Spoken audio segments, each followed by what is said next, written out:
बताऊँ ना, मैं बहुत जिद्दी रहा हूँ, कोई भी चीज़ को पढ़ने लिखने के सिलसिले में, मैं सोच लेता हूँ ये काम करना है तो करना है। बिल्कुल अंतिम-अंतिम तक कोशिश जारी रहती है। ख़ैर आगे बढ़ते हैं। तो शुक्ल जी ने कहा धर्म के लिए 3 चीज़ों का होना ज़रूरी है। यानी धर्म का प्रवाह 3 चीज़ से होता है, कर्म, ज्ञान और भक्ति। ये क्वेश्चन पूछा है कि शुक्ल ने किन धर्म के प्रवाह के लिए निम्नलिखित में से किन चीज़ों को नहीं माना है? 3 चीज़ों को माना, कर्म, ज्ञान और भक्ति। जैसे आज हमने क्वेश्चन 10 दिसंबर का बना रहा था, वहाँ पूछा कि मैत्रेय पुष्पा के किस उपन्यास में जो है, ब्रज के जीवन की चर्चा है? या पूछ लिया प्रेमचंद्र के कहानियों का क्रम बताएं। अरे भैया हमारे बच्चे को तो पूरी कहानी ही याद है, 25-25 कहानी याद है। तो वो बच्चे गलत कैसे कर सकते हैं? या कोई भी, मैं पूरा 100 क्वेश्चन मैं देख चुका हूँ, 1-2 सेक्शन और बना के भेजूंगा। हमने देखा कि अगर हमारे बच्चे सही से साहित्य को रिवीजन करके चले जाए ना, 100 में 100 क्वेश्चन बना के आ जाएंगे। बशर्ते कि उनमें कॉन्फिडेंस होनी चाहिए, एक भी क्वेश्चन गलत नहीं होगा, क्योंकि हम बहुत टाइम देते हैं एक ही चीज को। जब आप अब अगले चैप्टर में जाएंगे, आधुनिक काल में जाएंगे, तो सारे भारतेंदु युग के कवियों को कोडिंग से याद कराते हैं, द्विवेदी, छायावाद, प्रगतिवाद, प्रयोगवाद, हर चीज पे। अभी जैसे पूछा था कि निम्नलिखित ये नक्सलवाड़ी कविता के बारे में पूछ लिया, या किसकी कविता है, बता दो भैया नक्सलवाड़ी किसकी कविता, इतना मैंने याद करवाया। तो वही चीज है कि हमें प्रेजेंस, हम कितना समझ रहे हैं चीजों को। इसीलिए मैंने कहा कि जो भी बच्चे पेपर दे रहे हो, वीडियो एक बार देख लो। मैं बड़ी एक एक चीज को समझाया हुआ है कि कैसे आप आंसर तक पहुंचोगे, कैसे इसको काटोगे, कैसे इसको काटोगे। मान लिया आपको 4 ऑप्शन नहीं पता है, हमें यह देखना कौन नहीं होगा। जैसे एक उदाहरण मैं बताऊं आपको, पूछा था निम्नलिखित में से कॉलरिज की रचना नहीं है। अब कॉलरिज की रचना कौन है मुझे याद नहीं है, लेकिन एक चीज यह है कि इडियट की रचना है, इलियट की रचना है एलिजाबेथ एसिस। हमने कहा था कि इडियट व्यक्ति जो है सीक्रेट रूप से होम जॉब करता है, एलिजाबेथ को लेटर लिखता है। अब एलिजाबेथ की एक रचना कॉलरिज की रचना में दे दिया, तो हम वहां कैसे छाटेंगे? अच्छा, ये तो एलिजाबेथ एसेज इलियट की रचना है, कॉलरिज की नहीं है, मतलब यही नहीं होगा, इसको काट दे, इसको टिक मार के निकल जाएंगे, क्योंकि वो पूछा है कॉलरिज की रचना नहीं है। तो बनाने का टेक्निक मैं बता रहा हूं, मैं आईएएस का प्री कैसे पास करता था। मैं वही टेक्निक, देखो पढ़ना तो जरूरी है, लेकिन एग्जाम में हमें टेक्निक भी लगाना होता है। हम लोग क्या करते थे, पहले सवाल को बनाने की टेक्निक बताते हैं। मैं बता दूं 20 से 25 सवालों में ही आंसर होता है। हर एग्जाम देने जाओगे 20 से 25 क्वेश्चन में ही आंसर होता है, बशर्ते कि हमें वो दिव्य दृष्टि चाहिए। दूसरा, हमें क्वेश्चन छांटने के लिए हमें यह भी पता होना चाहिए कौन नहीं है। जो नहीं है उन्हें काट दीजिए, आप 50% तक आ जाएंगे। 50% में भी थोड़ा रुक के सोचेंगे तो आंसर तक आ जाएंगे। ऐसे ही हम प्री पास कर जाते थे, हमारे दोस्त बहुत सारे प्री फेल कर जाते थे, मैं हर बार पास कर जाता था। तो क्योंकि हम रणनीति लगाते थे, सिर्फ पढ़ते नहीं थे, टेक्निक भी लगाते थे, उसका हमें फायदा होता था। तो यहां पर भी शुक्ल जी की हम बात कर रहे हैं। शुक्ल जी ने कहा कर्म, ज्ञान और भक्ति, 3 धारा। कहा कि तीनों तीनों के सामंजस्य से धर्म पूर्ण सजीव दशा प्राप्त करता है। जब तीनों का सामंजस्य होता है तभी धर्म पूर्ण दशा को प्राप्त करता है। फिर उन्होंने कहा कि किसी एक के अभाव में वह विकलांग हो जाता है, कर्म के बिना वह लूल्हा लंगड़ा, ज्ञान के बिना अंधा, और भक्ति के बिना हृदयहीन निष्प्राण रहता है। तो मेरी बात समझ रहे हैं? ये लाइन जरूर स्थापना और तर्क के लिए याद रखना, इसे ही स्थापना और तर्क में क्वेश्चन पूछता है। क्या कहा उन्होंने कि कर्म के बिना लूल्हा लंगड़ा, ज्ञान के बिना अंधा, और भक्ति के बिना हृदयहीन हो जाता है। कहता है कर्म और भक्ति ही सारे जन समुदाय की संपत्ति है। आदिकाल में कर्म तो अर्थ शून्य विधि विधान, तीर्थाटन, पूर्व स्नान आदि से संकुचित घेरे में पहले ही बद्ध आ रहा था। मतलब कहता है कि विधि विधान, तीर्थाटन, पूर्व स्नान, पर्व स्नान, जो तीर्थाटन स्नान करने के लिए जाते हैं ना जी, मुझे आज तक समझ नहीं आया कौन कौन होता है। तो गंगा स्नान करने के लिए जाते हैं, गांव में सारे लोग निकल पड़ेंगे गंगा स्नान के लिए। तीर्थाटन के लिए जाएंगे, अपने सासू को गाली देंगे डेली, और तीर्थाटन के लिए चले जाएंगे, क्या फायदा भाई? और इसमें इन्होंने कहा ब्रजियानी सिद्धों और नाथपंथी जोगियों द्वारा हुआ। लेकिन आपको मैंने बताया था कि सिद्ध लोग जो थे बाह्य आडंबर और कर्मकांड का विरोध करते थे। शुक्ल जी का यहाँ काट है कि शुक्ल जी कहते हैं कि बाह्य आडंबर फैलाने में ब्रजियानी सिद्धों का ही योगदान था, जबकि खुद ब्रजियानी सिद्ध कहते हैं कि बाह्य अनुष्ठान का वो विरोध करते हैं। तो यहाँ शुक्ल के स्टेटमेंट में थोड़ा सा जो है कंट्राडिक्शन है। यही सब चीजें हमने कल पढ़ा था। आज जो हम लोग पढ़ने वाले, एक बड़ा फेमस लाइन आता है तुलसीदास का, हमने बताया था, गोरख जगायो जो भक्ति भगायो लो। इसको समझेंगे, ये तुलसीदास का लाइन है। अब जो हम लोग आज समझने वाले हैं, 2-3 सेक्शन समझने वाले हैं, बहुत इंपॉर्टेंट है इस सेक्शन में, आप लोग भी समझिएगा। वो तो एक तो भक्ति काल की शुरुआत हम समझेंगे बिल्कुल आसानी से। जिनको समझ नहीं आए वह पूछिए। हमने कल शुरू किया था, आप थोड़ा नोट्स भी लिखते जाना, नोट्स वैसे मैं क्लास के बाद भेजूंगा। और बिल्कुल बहुत सारे बच्चे छुट्टी कर रहे हो, इसमें मुकुल हो और बहुत सारे लड़के हो, छुट्टी मत करो भाई, नहीं तो समझ नहीं आएगा। भक्ति काल, अब देखो भक्ति काल आने से पहले, जैसे भक्ति काल आने से पहले जो भक्ति काल का जो दार्शनिक आधार था वह आदि काल में ही शुरू हो गया था। मतलब कि जिस दौर में समझिएगा हमारा आदि काल चल रहा था, उसी दौर में दक्षिण भारत में दर्शन और भक्ति की शुरुआत हो चुकी थी। मेरी बात समझ रहे हैं? उत्तर भारत में जिस दौर में आदि काल चल रहा था, उसी दौर में दक्षिण में जो है दर्शन और भक्ति की शुरुआत हो चुकी थी। 7वीं सदी से ही, हमने कहा कि 7वीं सदी से आदि काल शुरू हुआ और 7वीं सदी से ही जो है भक्ति काल भी दक्षिण भारत में चल चुकी थी। इसमें सबसे पहला नाम हम पढ़ेंगे शंकराचार्य का। ऑब्जेक्टिव हम जो है अलग से पढ़ाऊंगा, अभी शंकराचार्य का थोड़ा दर्शन पढ़ाऊंगा। पहला नाम लिखिएगा शंकराचार्य। ये 7वीं सदी के थे और केरल के थे। केरल के कलांडी गांव के थे। इनकी भी अपनी कहानी है। शंकराचार्य का कहा जाता है कि शंकराचार्य जो है 8 साल के एज में ही वेद, उपनिषद, ब्राह्मण सब पढ़ लिए थे। और शंकराचार्य दक्षिण भारत से उत्तर भारत आए थे शास्त्रार्थ के लिए। नाम सुने होंगे, पहले के जमाने में ना शास्त्रार्थ होता था। और हमारे बिहार के एक फेमस नाम था मंडल मिश्र। कहा जाता है कि सहरसा जो अभी फेमस है, सहरसा में एक गांव है बनगांव महसी। अभी 1 साल पहले मैं गया था, वो मैथिल ब्राह्मणों का गांव है। वहां पिछले 2000 वर्षों से वह कहा जाता है विद्वानों का वह गढ़ रहा था। आज भी एक गांव है बनगांव महसी, गूगल सर्च करना। उस गांव से सबसे ज्यादा आईएएस होते हैं। आज भी वहां हर घर में आईएएस मिलेंगे। हमारे गांव में एक आईएएस बन जाए तो उसका बड़ा नाम होता है, उसके घर में आईएएस को कोई नहीं पूछता है। हर घर में आईएएस 2, 4, 5 होता है। तो वही जो है सहरसा के ही थे मंडल मिश्र।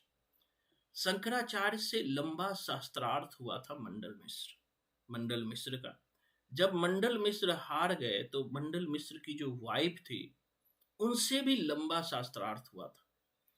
तो उनकी वाइफ जो कहा जाता है कि उनकी हर चीज का जवाब दे दी। तो ये भी कहा जाता है कि उनकी वाइफ जब उनके मतलब कि जब उनके उनसे बच्चे पैदा करने की प्रक्रिया पूछ दी, तो चूंकि शंकराचार्य ये शंकराचार्य ब्रह्मचारी थे, उन्हें पता नहीं था। तो वो कहा कि देवी तुम रुको। फिर शंकराचार्य जाते हैं और इनकी भी कहानी है कि शंकराचार्य जाते हैं तो एक मुर्दा होता है, मरा हुआ लोग होता है, अभी नई नई शादी होती है, वो मर जाता है किसी कारण से। तो वो मुर्दा के शरीर में मतलब कि प्रवेश कर जाता है और फिर जो है 6 महीने तक जो है वो मतलब कि अपने जो नई नवेली दुल्हन है उनके साथ रहता है। फिर सब कुछ सीखता है, फिर वो लौट के आता है और मंडल मिश्र के वाइफ को भी वो शास्त्रार्थ में हराता है। तो ये एक लंबी कहानी है इसका। और इन्होंने जो दर्शन दिया था शंकराचार्य का, एक क्वेश्चन यहाँ से हर बार पूछता है, ध्यान रखना, अद्वैतवाद। शंकराचार्य ने जो दर्शन दिया था वो था अद्वैतवाद। अद्वैत मतलब अ प्लस द्वैत। अ का मतलब होता है नहीं, नहीं द्वैत, मतलब कि ईश्वर जो है, ईश्वर दो नहीं एक है। लिख लेना। अद्वैत का मतलब होता है ईश्वर दो नहीं एक है। तो अद्वैत मतलब ईश्वर में द्वैत नहीं है, ईश्वर जो है दो नहीं एक है। अर्थात वास्तविक स्तर पर ब्रह्म ही एक सत्य है। अर्थात अर्थात वास्तविक स्तर पर, वास्तविक स्तर पर लिख लीजिएगा, ब्रह्म ही सत्य है। वास्तविक स्तर पर भैया ब्रह्म ही सत्य है। एक संस्कृत में दोहा इन्होंने कहा, यहां से खूब पूछता है, लिख लीजिएगा। ब्रह्म सत्यम, संस्कृत का लाइन है, ब्रह्म सत्यम जगत मिथ्या, ब्रह्म सत्यम जगत मिथ्या, जीवो ब्रह्मेव न परः। ब्रह्म सत्यम जगत मिथ्या, जीवो ब्रह्मेव न परः। ब्रह्म सत्यम जगत मिथ्या, जीवो ब्रह्मेव न परः। ब्रह्म सत्यम, ये लाइन को समझिएगा, ब्रह्म सत्यम जगत मिथ्या, जीवो ब्रह्मेव न परः। अर्थात अर्थात डायग्राम बनाना, तीन डायग्राम बनाना यहां, ठीक है, तीन डायग्राम। एक में लिखना ब्रह्म, जीवो ब्रह्मेव न परः, न परः, ब्रह्म जीव और जगत, ब्रह्म जीव और जगत। थोड़ा बढ़िया से, हमारा अक्षर उतना बढ़िया नहीं है लेकिन समझने के लिए काफी है। ब्रह्म सत्यम जगत मिथ्या, जीवो ब्रह्मेव न परः। अर्थात ब्रह्म सत्य है, ट्रू कर देना, ब्रह्म सत्य है, जगत मिथ्या है, जगत मिथ्या है, जीव और ब्रह्म के बीच कोई भेद नहीं है, भेद नहीं, यही अद्वैत है, वही अद्वैत है। ब्रह्म सत्यम जगत मिथ्या, जीवो ब्रह्मेव न परः। अर्थात ब्रह्म सत्य है, जगत मिथ्या है, जीव और ब्रह्म के बीच, ये जीव है, सॉरी जीत लिख दिया, जीव और ब्रह्म के बीच कोई भेद नहीं है। अर्थात दोनों में अद्वैत है, यानी दो नहीं है, अद्वैत यानी जीव और ब्रह्म के बीच भेद नहीं है, जीव और ब्रह्म के बीच कोई भेद नहीं है। नोट में लिख देना, इसी से प्रभावित होकर कबीर ने कहा, यानी इसी से मतलब शंकराचार्य से प्रभावित होकर कबीर ने कहा, शंकराचार्य से प्रभावित होकर कबीर ने कहा, शंकराचार्य से प्रभावित होकर कबीर ने कहा, यह संसार कागज के पुरिया, बूंद परे गली जाना है। यह संसार कागज के पुरिया, बूंद परे गलना। यह संसार कागज के पुरिया, बूंद परे गली जाना है।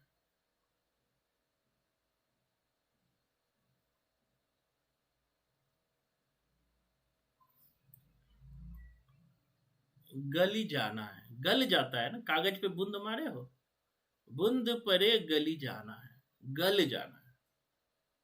बिल्कुल नहीं समझ आए तो फिर भी पूछना, बूंद परे गली जाना है। पैराग्राफ चेंज करके लिखिएगा, शंकर के अनुसार, शंकर के अनुसार आत्मा और ब्रह्म मूलतः एक ही है।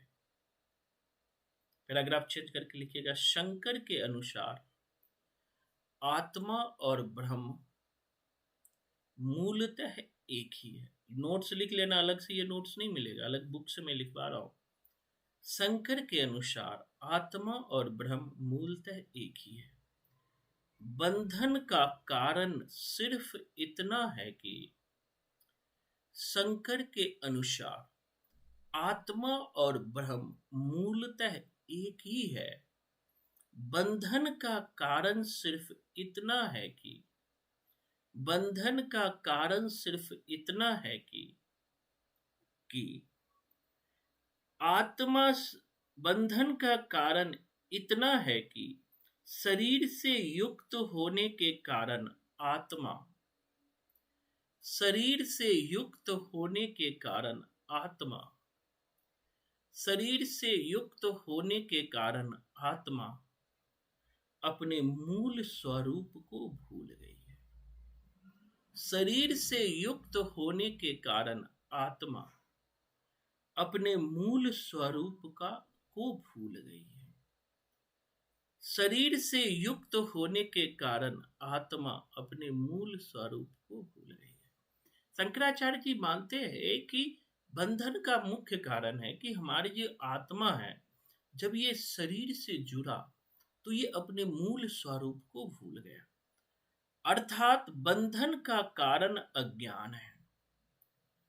अर्थात बंधन का कारण अज्ञान है। बंधन का कारण अज्ञान है, इग्नोरेंस है। अर्थात बंधन का कारण अज्ञान है। अतः मोक्ष की प्राप्ति ज्ञान मार्ग से ही हो सकती है। अर्थात मोक्ष की प्राप्ति ज्ञान मार्ग से ही हो सकती है। हमने बताया था मोक्ष की प्राप्ति कैसे होगी। मोक्ष की प्राप्ति ज्ञान मार्ग से हो सकती है। गुरु जब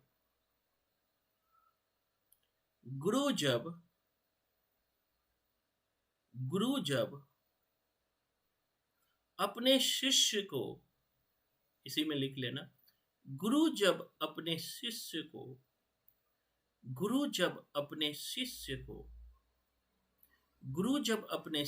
को उपनिषदिक दर्शन का ज्ञान देता है, गुरु जब अपने शिष्य को उपनिषदिक दर्शन का ज्ञान देता है, गुरु जब अपने शिष्य को उपनिषद का ज्ञान देता है, तो एक समय ऐसा आता है जब गुरु कहता है तत्त्वमसि ब्रह्म। एक समय ऐसा आता है जब गुरु कहता है तत्त्वमसि ब्रह्म।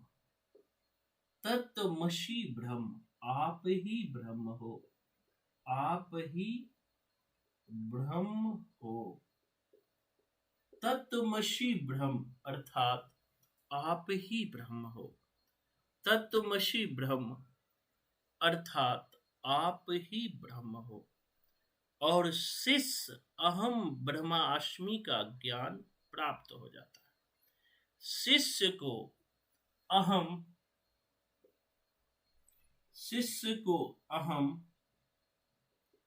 ब्रह्मास्मि,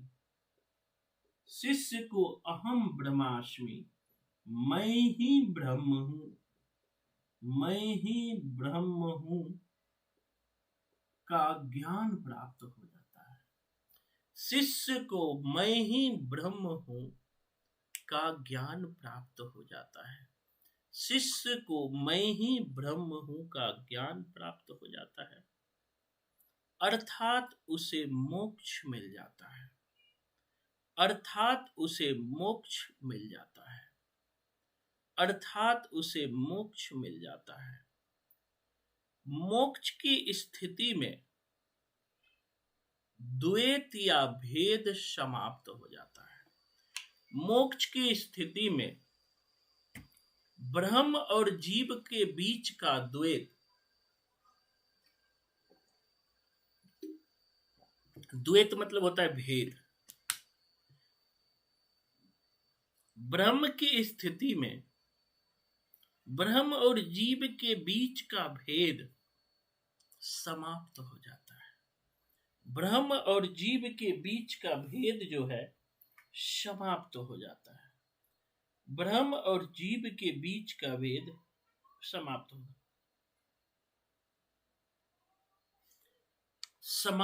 जाता है। अब नोट में लिखिएगा, बड़े मजेदार सीख लेते हैं। नोट में लिखिएगा कि भक्ति मार्ग में इस सिद्धांत को स्वीकार नहीं किया जा सकता। भक्ति मार्ग में इस सिद्धांत को स्वीकार नहीं किया जा सकता। भक्ति मार्ग में इस सिद्धांत को स्वीकार नहीं किया जा सकता। भैया क्यों नहीं स्वीकार कर सकते, कोई मुझे बताओ। भक्ति मार्ग में इस सिद्धांत को स्वीकार नहीं किया जा सकता। अब सवाल आता है क्यों नहीं स्वीकार किया जा सकता है, कोई बताइए मुझे, कोशिश कीजिए। बिल्कुल। और भक्ति में ना भगवान और भक्त के बीच गैप होना चाहिए। मेरी बात समझ रहे हो कि भक्ति में भगवान, बिल्कुल किरण मैम बोलिए।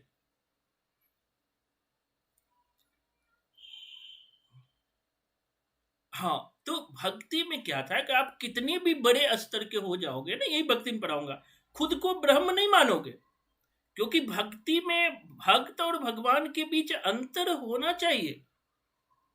यहां पे अंतर ही नहीं दिखाया है कि पढ़ो लिखो खुद ही भगवान बन जाओ। कहने का मतलब यही है कि पढ़ो लिखो खुद भगवान हो जाओ। तो यहां पे इसीलिए स्थापना और तर्क में सवाल यहां से पूछ लेता है, और बहुत बार पूछा है 10 साल के क्वेश्चन में ना, कि भक्ति मार्ग में इस सिद्धांत को कोई सीख, देखिए समझिए, रटिए मत, बार बार कहता हूं कि यहां रटना नहीं है। साहित्य बहुत बड़ा साहित्य है। साहित्य को अगर रटने की कोशिश कीजिएगा तो फिर साहित्य सीख नहीं पाइएगा। अब सोचिए क्यों नहीं, क्योंकि यहां पर कह रहा है खुद ही भक्ति ही भगवान बन गया। लेकिन भक्ति में इस भक्त और ईश्वर के बीच गैप होना चाहिए।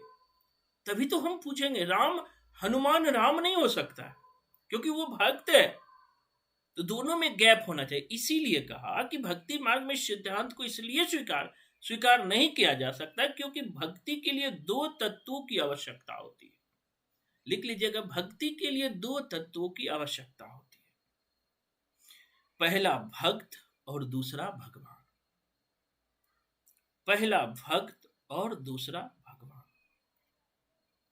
पहला भक्त और दूसरा भगवान। पहला भक्त और दूसरा भगवान।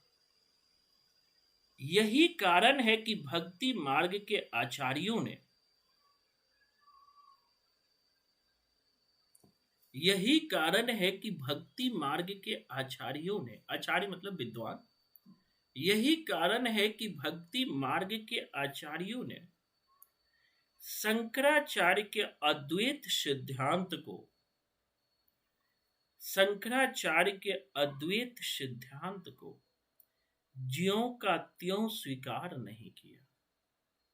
शंकराचार्य के अद्वैत सिद्धांत को ज्यों का त्यों स्वीकार नहीं किया, उसमें अपनी भक्ति भावना के अनुसार परिवर्तन कर दिया। उसमें अपनी भक्ति भावना के अनुसार परिवर्तन कर दिया। अद्यपि लिया जरूर, लेकिन अपनी अपनी भक्ति भावना के अनुसार उसमें क्या कर दिया, परिवर्तन कर दिया। अपनी भक्ति भावना के अनुसार उसमें परिवर्तन कर दिया। अपनी भक्ति भावना के अनुसार उसमें परिवर्तन कर दिया। शंकराचार्य को स्मार्त वैष्णव कहा जाता है। स्मार्त वैष्णव, याद रखिएगा, वैष्णव नहीं कहा जाता है, स्मार्त वैष्णव कहा जाता है। ऐसे भी कोडिंग के लिए याद रखना, शंकराचार्य स्मार्ट थे, इसीलिए स्मार्त वैष्णव कहते हैं, ता स्मार्त वैष्णव कहा जाता है। अब शंकराचार्य देखो बड़ा मजादार है, इंडियन फिलॉसफी पढ़ोगे ना तो एक जो बात कही दूसरा उनकी धज्जियां उड़ाएगा, दूसरा विरोध करेगा। अभी चिंता नहीं करो, बहुत सारी, जैसे हमने कहा ना कि हमने आचार्य शुक्ल पढ़ा, हजारी प्रसाद द्विवेदी आके उनकी बुराई कर दी, तो अब बुराई करने वाला आएगा, चिंता नहीं करो। तो शंकराचार्य को स्मार्त वैष्णव कहा जाता। अब शंकराचार्य के 2-3 पॉइंट याद रखोगे, जीवन बन जाएगा। यहां से क्वेश्चन कभी मत भूलिएगा। पहले तो 7वीं सदी के थे, दर्शन अद्वैतवाद दिए, दक्षिण भारत के थे, केरल के कलांडी गांव के थे। इन्होंने ब्रह्म और जीव में भेद नहीं माना। ब्रह्म सत्यम जगत मिथ्या जीवो ब्रह्मेव नापरा। इन्होंने कहा ब्रह्म सत्य है, जगत मिथ्या है, जीव और ब्रह्म के बीच कोई भेद नहीं है। इतने से काम बन जाएगा, ठीक है। अब दूसरा नाम भैया आने वाले हैं, बड़ा मजेदार है। देखो अभी निर्गुण और सगुण संप्रदाय नहीं बटा है, ध्यान रखिएगा, अभी नहीं बटा है। 12वीं सदी में निर्गुण सगुण संप्रदाय बटेगा, अभी नहीं। अभी स्मार्त वैष्णव पढ़े। अब पढ़ेंगे वैष्णव परंपरा, वैष्णव परंपरा पढ़ेंगे, ठीक है। अब वैष्णव परंपरा में भैया पहला नाम आता है, लिखिएगा, रामानुजाचार्य। वैष्णव परंपरा में पहला नाम आता है रामानुजाचार्य। वैष्णव परंपरा में पहला नाम आता है रामानुजाचार्य। वैष्णव परंपरा में आता है, पहला नाम आता है रामानुजाचार्य। और रामानुजाचार्य का जन्म जो हुआ था, ध्यान रखिएगा, रामानुजाचार्य का जन्म 1016 ईस्वी में हुआ। कदम पूछता है भाई साहब एकदम दिमाग से। 2021 के भी क्वेश्चन पूछा है, ऑप्शन क्या दिया, देखो कितना मजेदार ऑप्शन दिया था, अभी भी मुझे याद है, आपको याद है कि नहीं है। स्वयंभू, लुइपा, पुष्पदंत और हेमचंद्र। क्रम बनाइए, इसमें एक भी पहला याद है तो क्रम सही बना लोगे, यही खासियत है। लोग टेंशन ले लेते हैं कि सर जी पहले स्वयंभू होगा कि लुइपा। अरे भैया पहले स्वयंभू होगा, जिसे आदिकाल का भ्रंश हो। पहले स्वयंभू मतलब ए नंबर पे आएगा, ए नंबर का आएगा, टिक मार के आगे बढ़ जाओ। बहुत हम लोग जब बनाने जाते थे एग्जाम में ना, तो हम लोग अधिकतर समय फर्स्ट पेपर को देते थे, क्योंकि जल्दी बना लेते थे, एक ही ऑप्शन से आंसर किए आगे बढ़ गए। तो यहां भी एक क्रम आपको पूछेगा, आपको मान लिया कि दे देगा, आपको शंकराचार्य दे देगा, रामानुजाचार्य दे देगा, माधवाचार्य दे देगा, या फिर निम्बकाचार्य दे देगा, कहेगा क्रम बनाइए। तो भूलना नहीं है, ये इसका जन्म 1016 ईस्वी में हुआ, मद्रास के निकट तिरुकुंदूर गांव में हुआ था। 1016 ईस्वी में भैया, मद्रास के निकट, अभी हमारा एक मित्र मद्रास में ही है, बड़ा साफ सुथरा शहर है, मद्रास के निकट तिरुकुंदूर गांव में, जो दक्षिण में ही हुए हैं, ये दोनों दक्षिण भारत के ही थे।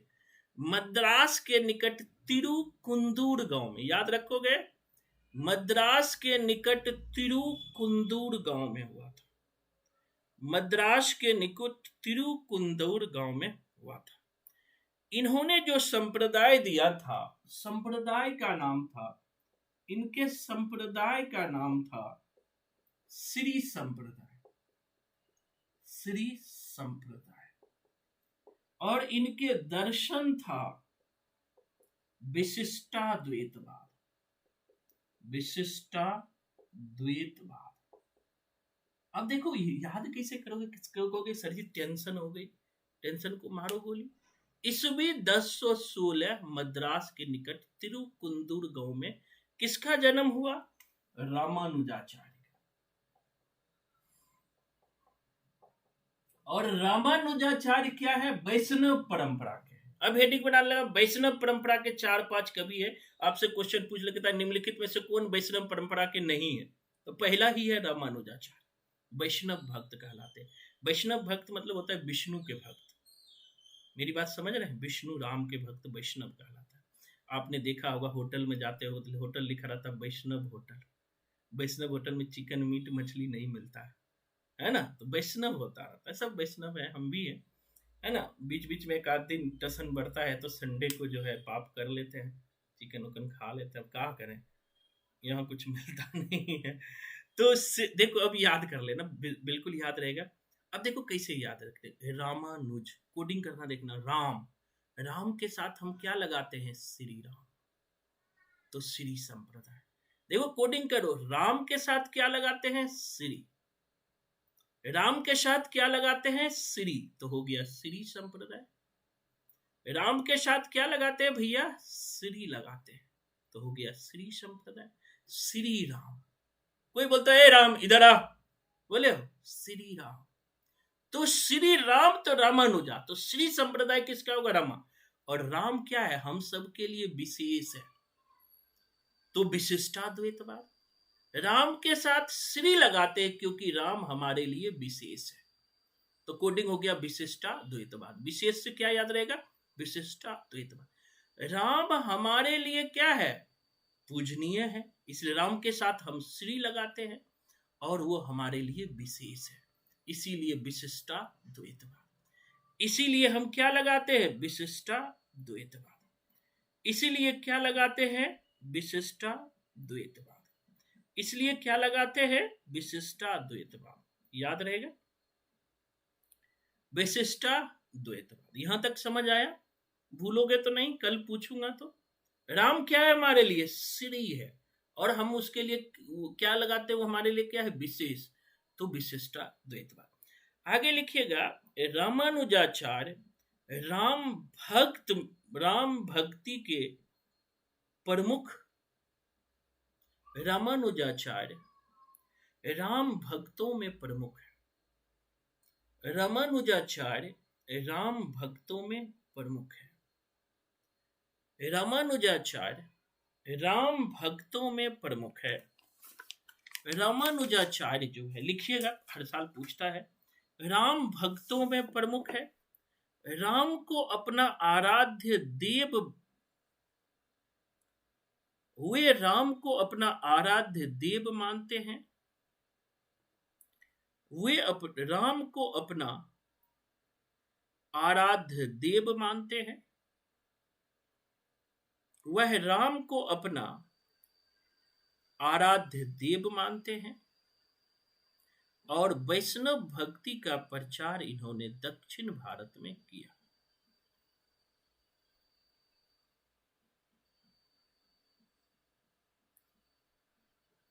वैष्णव भक्ति का प्रचार इन्होंने दक्षिण भारत में किया। राम को ये अपना आराध्य देव मानते हैं, और वैष्णव भक्ति का प्रचार इन्होंने दक्षिण भारत में किया। वैष्णव भक्ति का प्रचार इन्होंने दक्षिण भारत में किया। वैष्णव भक्ति का प्रचार इन्होंने वैष्णव भक्ति में किया, यानी दक्षिण भारत में किया।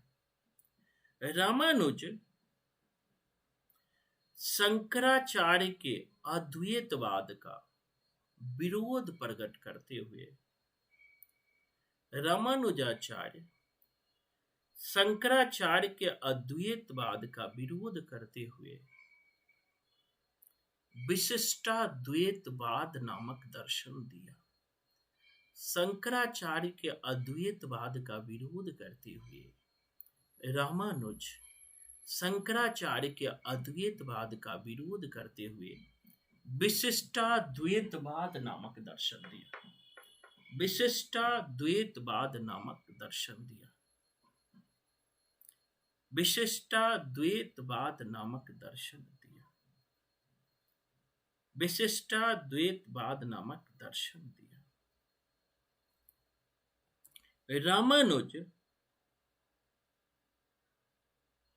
रामानुज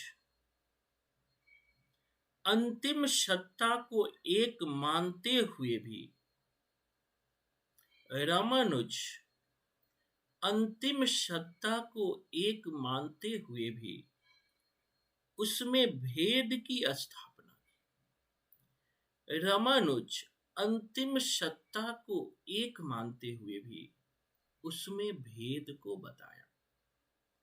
रामानुज अंतिम सत्ता को एक मानते हुए भी उसमें भेद बताया।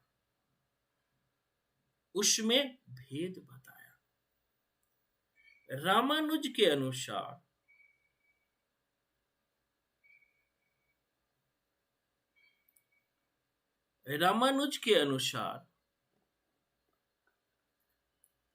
ब्रह्म सगुण है।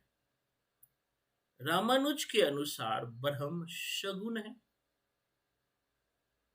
रामानुज के अनुसार ब्रह्म जो है सगुण है। सगुण मतलब क्या? जो गुण से युक्त हो उसे सगुण कहते हैं। ये पूछता है रामानुज ब्रह्म को क्या मानते हैं। रामानुज के अनुसार ब्रह्म जो है सगुण है। उनका ब्रह्म यानी रामानुज का ब्रह्म रमुन उनके यानी रामानुज का ब्रह्म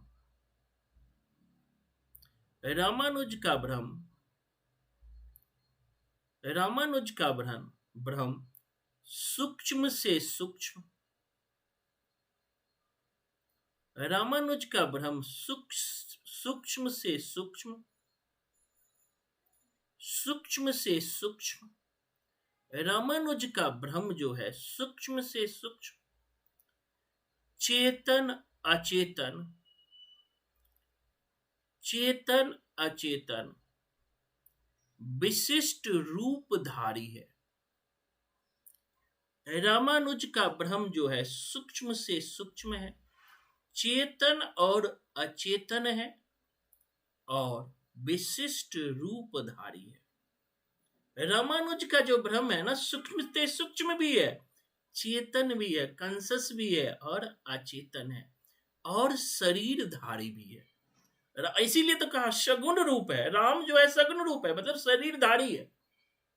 आगे कहते हैं भक्तों के अनुग्रह पर राम विशिष्ट रूपधारी है, चेतन अचेतन और विशिष्ट रूपधारी है, यानी विशेष प्रकार के रूप धारण करते हैं। कभी कृष्ण के रूप में आते हैं, कभी जो है कल्कि अवतार में आते हैं, कभी राम अवतार में आते हैं, तो वही राम है। रामानुज के राम भक्तों के अनुग्रह पर 5 रूप धारण करते हैं। रामानुज के राम मतलब रामानुज के अनुसार जो राम है वो भक्तों के अनुग्रह पर 5 रूप धारण करते हैं, 5 रूप धारण करते हैं, 5 रूप धारण करते हैं।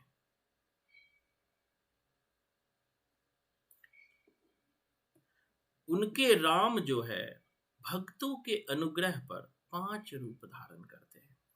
मतलब कि रामानुज मानते हैं कि ईश्वर जो है भक्तों के कल्याण के लिए, जैसे कहते हैं हे भगवान हमारे कष्ट को कब हरने के लिए आओगे, कहते हैं ना भगवान आओ, बड़ा अन्याय बढ़ गया है, आओ आओ आओ। तो भगवान जो है समय समय पर 5 रूप धारण करते हैं। भगवान को भक्तों को खुश करने के लिए 5 रूप धारण करते हैं, 5 रूप धारण करते हैं। कितने रूप धारण करते हैं? 5 रूप धारण करते हैं। ठीक है, भक्तों के अनुग्रह पर ही वह रूप धारण करके इस पृथ्वी पर आते हैं। आगे लिखिएगा, आगे लिखिएगा।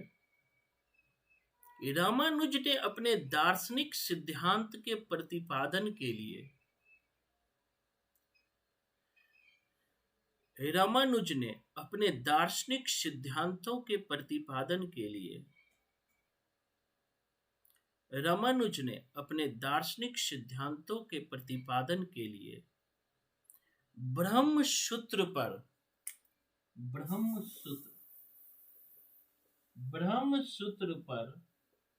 भाष्य लिखा। ये भी क्वेश्चन पूछा है, भाष्य लिखा।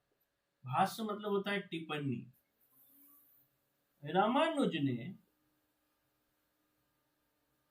अपने दार्शनिक सिद्धांतों के प्रतिपादन के लिए ब्रह्म सूत्र पर भाष्य लिखा। भाष्य मतलब होता है टिप्पणी। ब्रह्म सूत्र पर जो है भाष्य लिखा, ब्रह्म सूत्र पर जो है भाष्य लिखा। रामानुज ने कहा जीव और ईश्वर के बीच,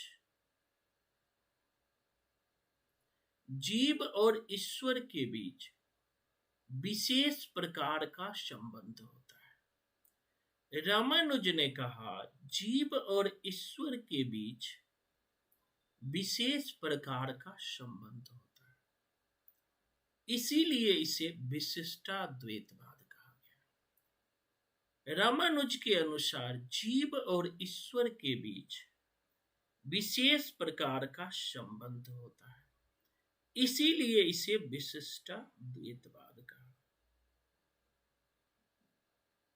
इसीलिए इसका दर्शन को विशिष्टाद्वैतवाद कहा। रामानुज ने कहा जीव और ईश्वर के बीच विशेष प्रकार का संबंध होता है। कैसे संबंध होता है मैं आपको बताता हूं। आप कभी मंदिर के बगल से गए हो? कोई बताओ मुझे, क्या करते हो जब मंदिर दिख जाता है तो? है?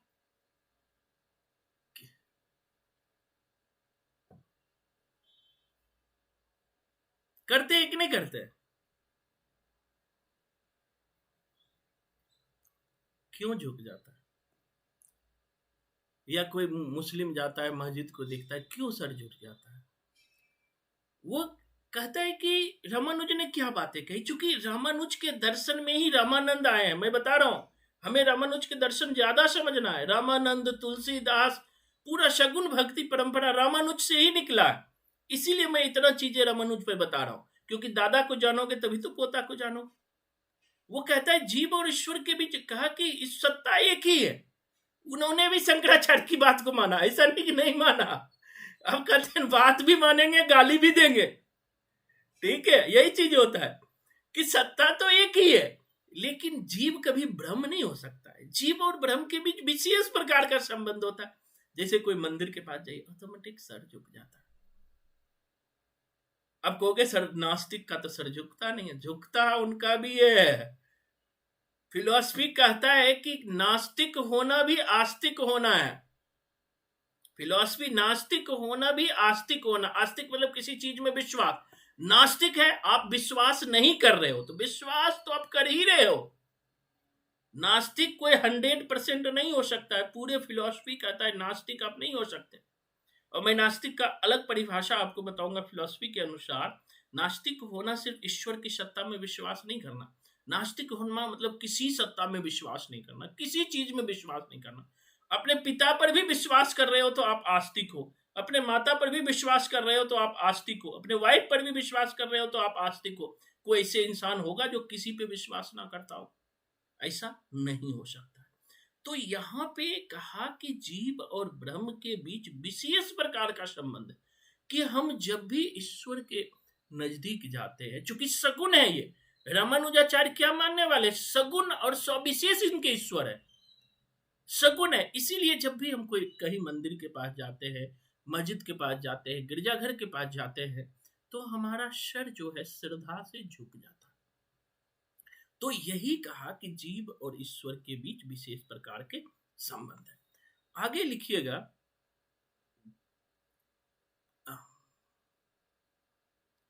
रामानुजाचार्य के विशिष्टाद्वैतवाद से प्रभावित होकर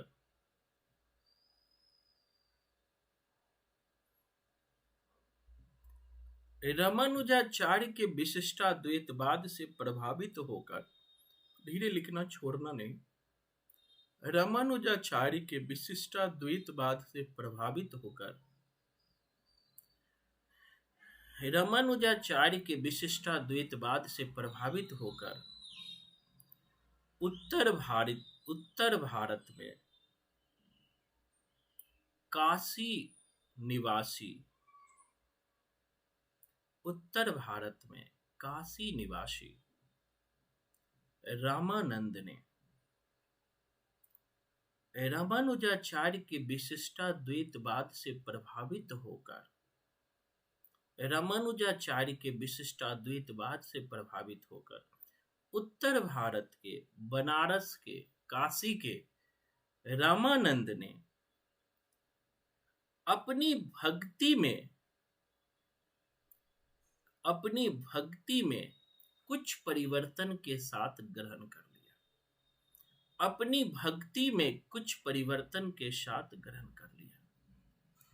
अपनी भक्ति में कुछ परिवर्तन के साथ ग्रहण कर लिया। मतलब ये है कि जो रामानुजाचार्य की जो भक्ति परंपरा थी, उसी को जो काशी के रहने वाले रामानंद हैं, उसी अपनी भक्ति में उसे परिवर्तन के साथ जो है ग्रहण कर लिया।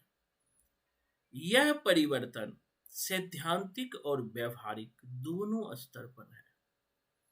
यह परिवर्तन जो है सैद्धांतिक और व्यवहारिक दोनों स्तरों पर है।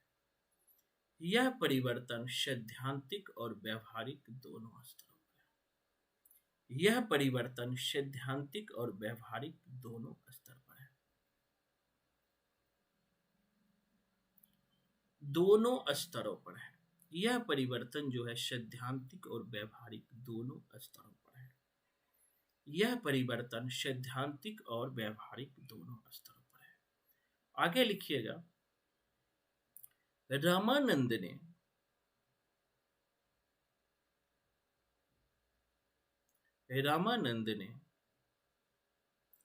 अपने संप्रदाय चलाने के लिए रामानंद ने अपने संप्रदाय चलाने के लिए रामानंद ने अपने संप्रदाय चलाने के लिए पूजा के विधि में भी परिवर्तन किया। पूजा के विधि में भी परिवर्तन किया।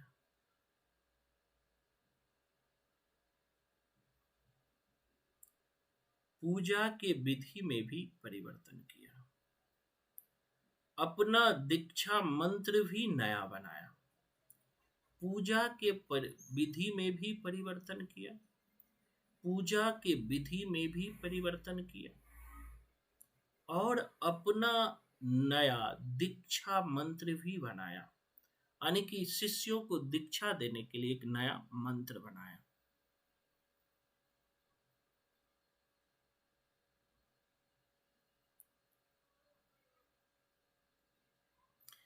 इसी परिवर्तन के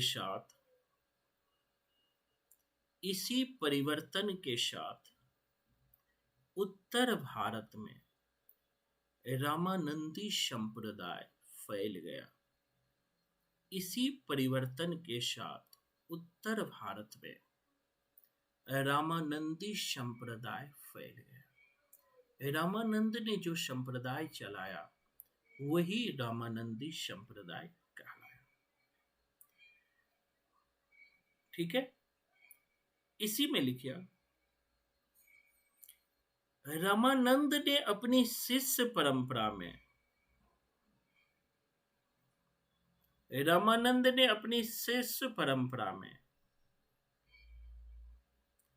जाति वर्ग विहीन शिष्यों को स्थान दिया। रामानंद ने अपनी शिष्य परंपरा में जाति वर्ग विहीन शिष्यों को स्थान दिया। रामानंद ने अपने शिष्य परंपरा में जाति विहीन शिष्यों को स्थान दिया, अर्थात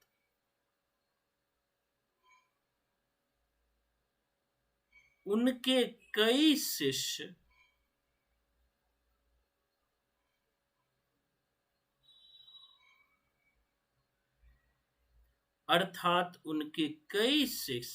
दलित या निम्न वर्ग के भी थे। उनके कई शिष्य दलित या निम्न वर्ग के भी थे। एक आरोप प्रायः रामानंद पे लगाया जाता है कि उन्होंने जो है जाति के आधार पर शिक्षा देते थे, तो ऐसा बिल्कुल नहीं था, क्योंकि रामानंदी संप्रदाय में बहुत सारे जो शिष्य थे वो दलित या निम्न वर्ग के भी थे। बहुत से आरोप लगते हैं कि रामानंद जो है कबीर को जो है ज्ञान नहीं दिया, है ना, क्योंकि वो जुलाहा था। बहुत सारे टेक्स्ट ये बात करते हैं, लेकिन हकीकत ये है कि वो जाति विहीन शिष्यों की बात करते थे। रामानंदी संप्रदाय में बहुत सारे निम्न वर्ग के भी जाति के लोग थे। इसी में लिखिएगा, रैदास भी निम्न राशि के थे। बिल्कुल वही मैं बात बता रहा हूं कि बहुत सारे लोग आरोप लगाते हैं रामानंद पे कि वो जो है किसी कबीर को शिष्य नहीं बनाया, फलना ढकाना। तो लेकिन ये चीज ध्यान रखना, क्वेश्चन में पूछ लेता है कि वो जाति को आधार नहीं मिलता। ये क्रांतिकारी कदम था और पहली बार रामानंद ने ही नारी को शिष्य की दीक्षा देने वाले पहले रामानंद ही थे। अभी तक आपने देखा है नाथ पंथ में गोरखनाथ ने भी नारी से दूर रहने की बात की थी। मेरी बात समझिएगा, साहित्य पूरा जुटने का चीज है। नाथ पंथ में गोरखनाथ क्या कहा था? नारी से दूर रहने की बात अपने शिष्यों से कही थी। सिद्ध साहित्य में नारी को भोग की वस्तु बताया गया था, काया तरवर पंच बिडाला। और रामानंद पहले व्यक्ति थे जिन्होंने नारी को शिक्षा देने की बात की। नारी को शिक्षा और शिष्य बनाने वाले पहले रामानंद ही थे। उत्तर भारत में बहुत क्रांतिकारी कदम था उस समय के लिए। मैं इसीलिए कहा कि रामानुजाचार्य के शिष्य परंपरा में जरूर है, लेकिन उनकी बहुत सारी बातों में परिवर्तन लाया। क्योंकि दक्षिण भारत में, इन बात को समझिएगा रुक के, कोई बात नहीं 2 दिन लग जाए एक चैप्टर पे, लेकिन समझ के बढ़िए। दक्षिण भारत में ब्राह्मणों में कट्टरता बहुत ज्यादा था। जो रामानुजाचार्य थे उनमें जाति के आधार पर शिष्यत्व देते थे। वो दलित को शिष्य नहीं बनाते थे। रामानुज जो दक्षिण भारत के थे, जब वही उसी के शिष्य परंपरा में उत्तर भारत में रामानंद आए तो उन्होंने जाति को आधार नहीं बनाया, साथ ही नारियों को भी शिक्षा देने की बात की। यह क्रांतिकारी कदम था और रूढ़िवादी समाज के लिए चुनौती भी था। यह क्रांतिकारी कदम था और रूढ़िवादी समाज के लिए चुनौती भी था। क्यों था चुनौती रूढ़िवादी समाज के लिए, बताओ?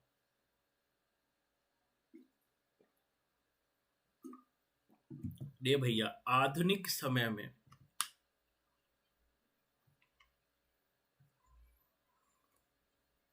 बिल्कुल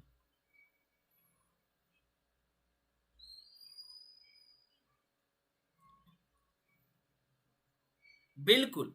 और जबकि आधुनिक दौर में आप देखते हैं 19वीं शताब्दी में जब पढ़ते हैं, जब राजा राम मोहन राय आए, ईश्वर चंद्र विद्यासागर आए, इस दौर में नारी को शिक्षा नहीं दिया जाता था। इसके 6 साल बाद भी बंगाल में सबसे खराब स्थिति थी। बंगाल में कहा जाता था किसी स्त्री अगर पढ़ लेंगे तो उसके पति मर जाएंगे। एक ऐसी मतलब कुप्रथा विद्यमान था।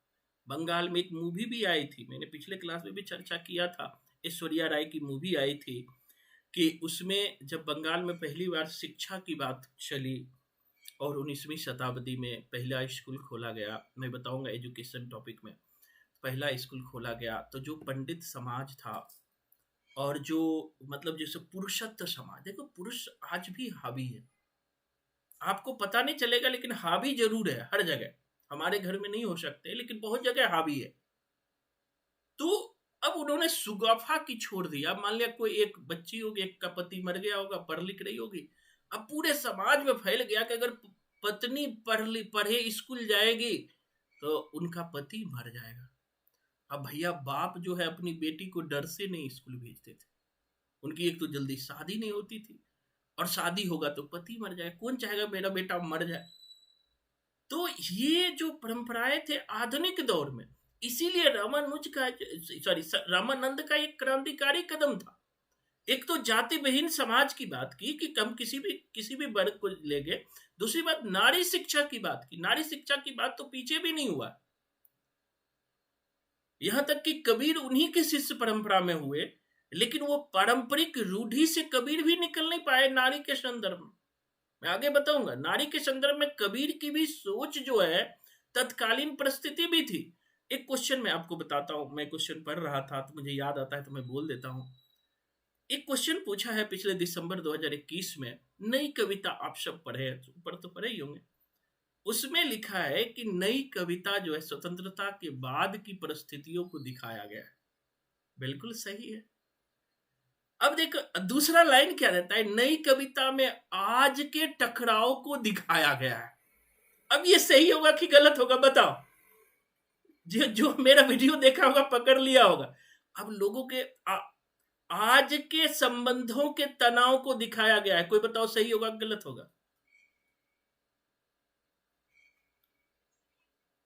देवी, नई कविता 60 के समय के है, आज के संबंधों का तनाव कैसे दिखाएगा? वहां होना चाहिए तत्कालीन समय के संबंधों के तनाव को दिखाया गया है, आज के नहीं। यहीं पे लोग क्या करता है, नई कविता में है संबंधों का तनाव, पूरी नई कविता संबंधों के तनाव पर ही है। नई कविता, समकालीन कविता, नई कहानी, आंदोलन संबंधों के तनाव पे है। लेकिन ट्विस्ट क्या करता है लेखक, देखिए सब कुछ आप जानते हैं लेकिन फिर भी आप गलत करके आ गए। तो यहां पे क्या है, यही साहित्य को समझना। मैं इतना रोक के क्यों आपको सुन। हम्म हम्म हम्म, बिल्कुल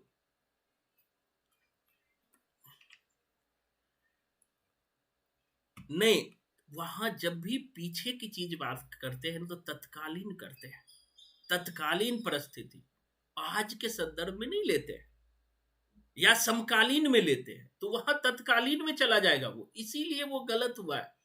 ऐसा नहीं कोई यूजीसी अगर गलत मान रहा है तो ऐसे नहीं मान रहा है। हम तत्कालीन, जैसे कि हमने कहता है कि हम, जैसे अब एक उदाहरण बताओ, आधुनिक कहते हैं ना।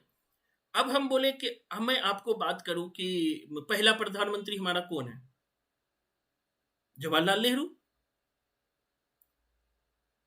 हम, अब जवाहरलाल नेहरू पे सवाल, जवाहरलाल नेहरू भी तो आधुनिक काल में हुए हैं ना, 1947 के बाद हुए हैं।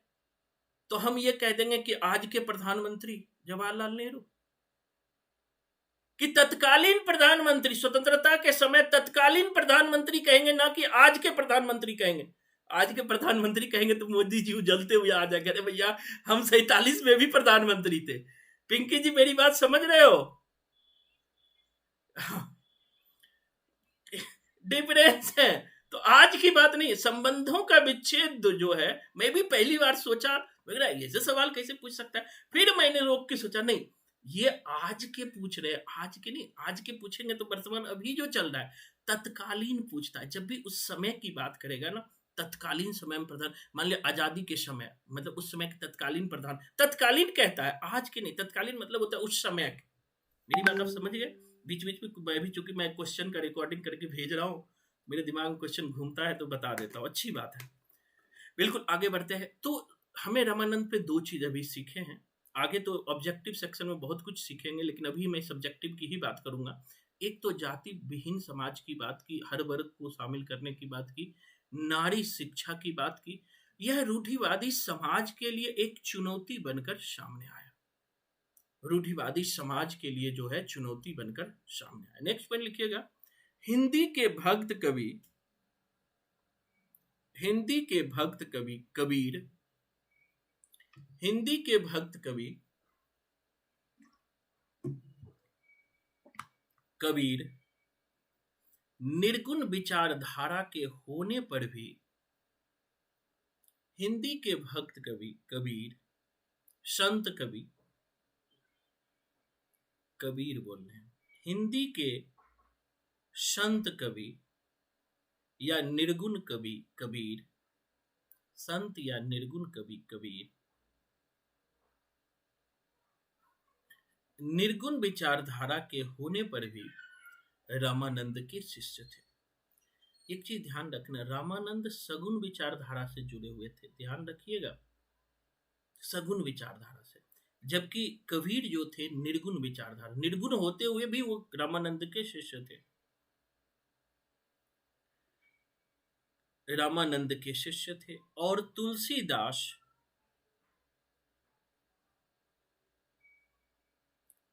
हिंदी के भक्त कवि कबीर निर्गुण विचारधारा के होते हुए भी, निर्गुण विचारधारा के होते हुए भी रामानंद के शिष्य थे,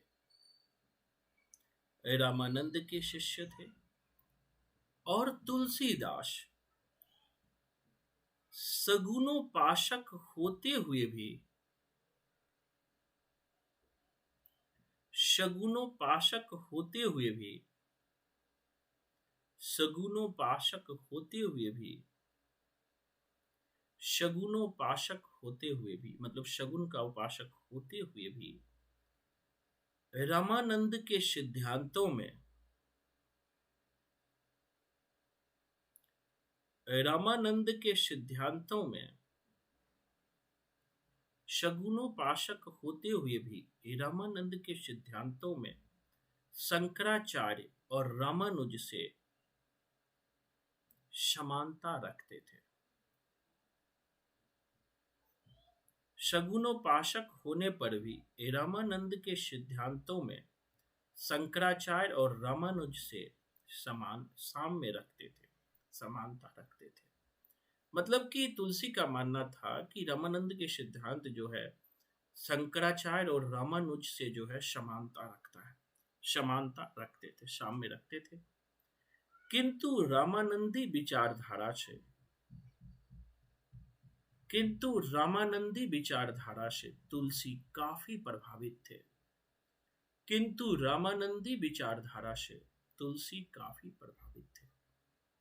उतना नहीं याद रखना, सिर्फ इतना याद रखना कि जैसे रामानुज के शिष्य परंपरा में जो है रामानंद हुए, रामानंद के शिष्य परंपरा में जो है तुलसीदास हुए।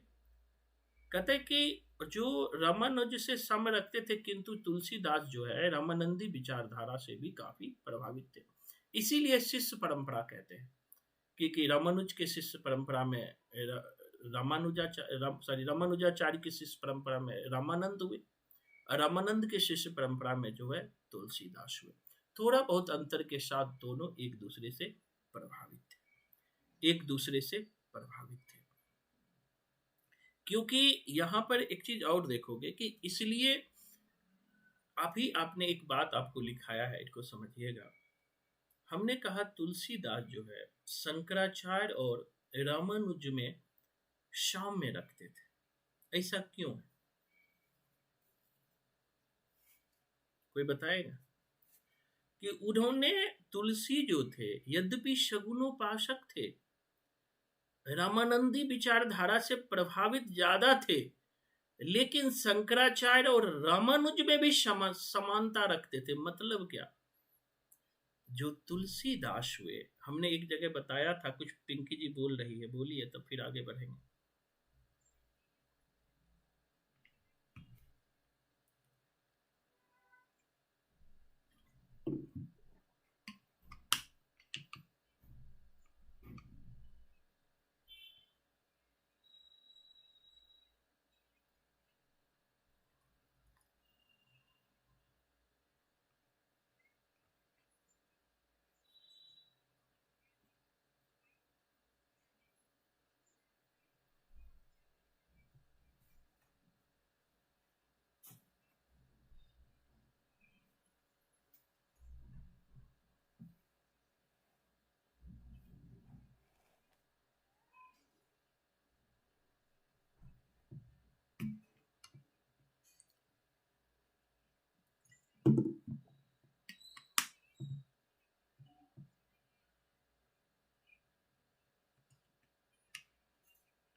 बिल्कुल बिल्कुल, बहुत बढ़िया। एक चीज और मैं बताता हूँ, शंकर जो है अद्वैतवाद में विश्वास करते थे, निर्गुण निरंकार ब्रह्म में विश्वास करते थे, और रामानुज जो थे शगुन में विश्वास करते थे।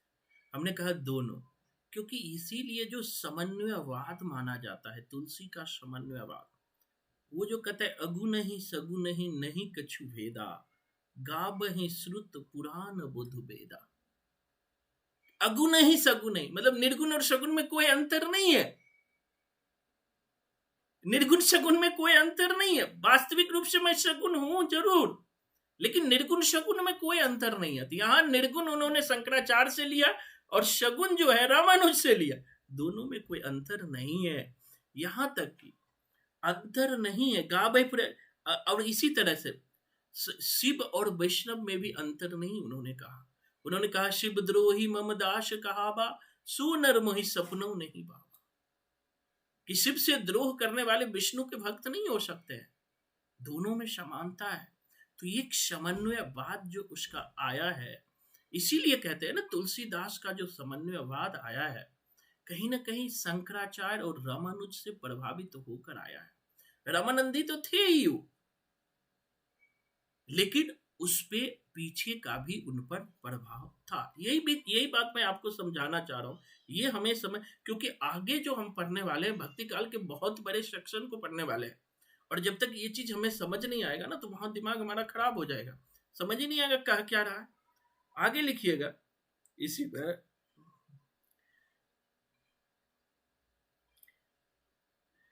लिखिएगा माया के संबंध में तुलसीदास ने लिखा है, माया के संबंध में तुलसीदास ने लिखा है कि ईश्वर और माया का संबंध पति पत्नी का है। माया के संबंध में तुलसीदास ने लिखा है ईश्वर और माया का संबंध पति पत्नी का है। यानी ईश्वर जो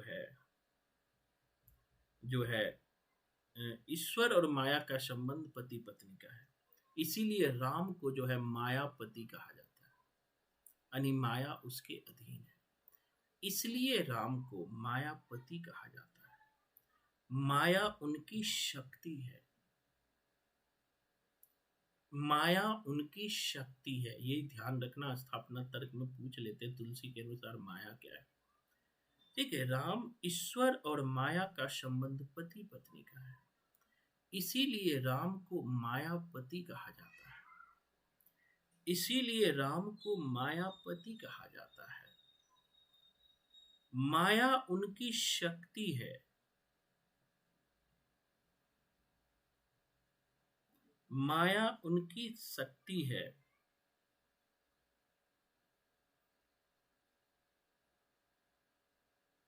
माया उनकी शक्ति है। भक्ति को तुलसीदास ने राम प्यारी और माया को नर्तकी कहा है। भक्ति को तुलसी ने राम प्यारी, भक्ति को तुलसी ने राम प्यारी और माया को नर्तकी कहा है। भक्ति को तुलसी ने राम प्यारी और माया को नर्तकी कहा है। माया को नर्तकी कहा है। उन्होंने कहा माया पर विजय पाना दुष्कर है, माया पर विजय पाना दुष्कर है। माया पर विजय पाना दुष्कर है, किंतु राम की भक्ति और राम की कृपा से विजय प्राप्त की जा सकती है। राम की भक्ति और राम की कृपा से विजय प्राप्त की जा सकती है। राम की भक्ति और राम की कृपा से विजय प्राप्त की जा सकती है। राम की भक्ति और राम की कृपा से विजय प्राप्त की जा सकती है। राम की भक्ति और राम की कृपा से जो है हम विजय प्राप्त कर सकते हैं। पैराग्राफ चेंज करके लिखिएगा। जीव के संबंध में तुलसी का मत है कि जीव के संबंध में तुलसीदास का मत है कि जीव के संबंध में तुलसीदास का मत है कि जीव ईश्वर का अंश है। जीव इस 2-3 मिनट और लूंगा बस। जीव ईश्वर का अंश है, जीव ईश्वर का अंश है, जीव ईश्वर के अधीन है, जीव ईश्वर के अधीन है, जीव ईश्वर के अधीन है। जीव अनेक है किंतु ईश्वर एक है।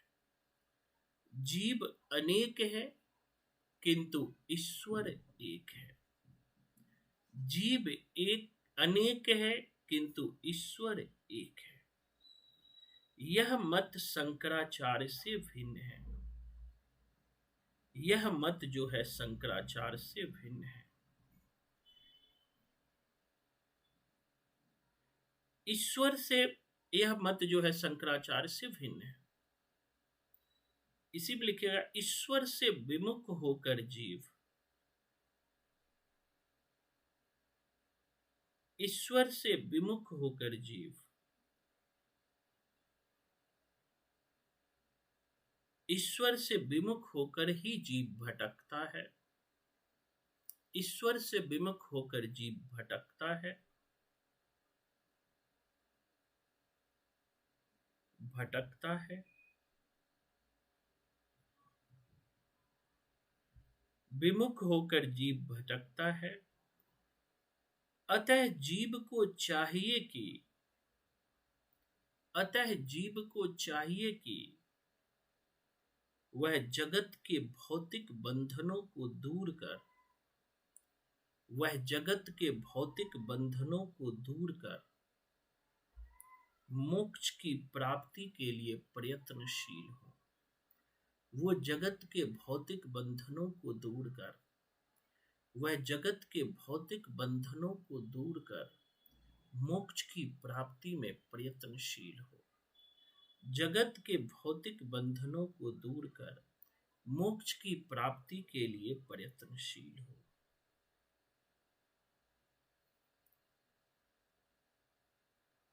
प्रयत्नशील हो। अच्छा, कोई मुझे बताओ तुलसीदास की भक्ति किस प्रकार की थी? ऑप्शन देता हूं, प्रेम भक्ति, दास्य भक्ति,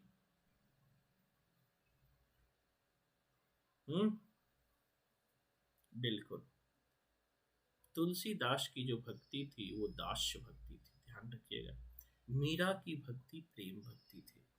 तो ये तो अभी तुलसी पे हम लोग बहुत पढ़ने वाले हैं, शगुन के तुलसी। अभी हमने इसलिए तुलसी पे चर्चा कर दिया। एक परंपरा है, आप सब कभी कभी स्थापना तर्क में भी पूछ लेगा, या आप पूछ लेगा कि मतलब कि रामानुजाचार्य के शिष्य परंपरा में कौन हुए, या ये भी क्वेश्चन कि तुलसीदास किससे प्रभावित नहीं थे। ऐसे ऐसे सवाल, अब बहुत डिप्थ में सवाल पूछ रहे हैं। अब वो समय चला गया कि एक ऑब्जेक्टिव लूसेंट पढ़ के जाइए, या एक कौन नाम आता है, एक हिंदी का बड़ा है, बच्चा सब उसी को पढ़ता है, सरस्वती पांडे पढ़ के जाइए और नीट जीआरएफ ले लीजिए। अब बड़ा मुश्किल है, अब साहित्य का स्टैंडर्ड बहुत बढ़ गया है। तो आज हमने पढ़ा है दो चीज। एक तो हमने शंकराचार्य का अद्वैत वेदांत पढ़ा है, अद्वैतवाद पढ़ा है। दूसरा रामानुजाचार्य की विशिष्ट अद्वैतवाद पढ़ा है। कल जो हम लोग पढ़ने वाले हैं उसमें हमारा शुद्धाद्वैतवाद आएगा। शुद्धाद्वैतवाद के बाद जो आया द्वैतवाद आएगा, शुद्धाद्वैतवाद भी है, ये सब वैष्णव परंपरा है। द्वैतवाद भी आएगा, द्वैताद्वैतवाद भी आएगा, है ना। और विशिष्ट एक और द्वैतवाद आएगा वल्लभाचार्य का, ठीक है, वल्लभाचार्य का है शुद्धाद्वैतवाद। शुद्धाद्वैतवाद जिसे विष्णु स्वामी से शुरू हुआ था, उसको हम लोग कल पढ़ेंगे। मुझे पूरी उम्मीद है कि आज का क्लास समझ आया होगा। जिसको समझ नहीं आए वो पर्सनल फोन भी कर लेना, लेकिन यहाँ समझिए, भक्ति काल समझना बहुत जरूरी है, क्योंकि हम भक्ति काल समझेंगे तभी रीति काल समझ पाएंगे। वो हमें सिस्टम नहीं लगा करना कि सर मेमोराइज कर जाऊंगी। बहुत सारे लोग होते हैं, हमें कहते हैं सर नोट्स दे दीजिए हम मेमोराइज कर जाएंगे। तो चारों ऑप्शन सही लगेगा रट्टा मारने पे, है ना। तो हमें समझ के पढ़ना है, चाहे थोड़ा ही पढ़ेंगे कोई बात नहीं है।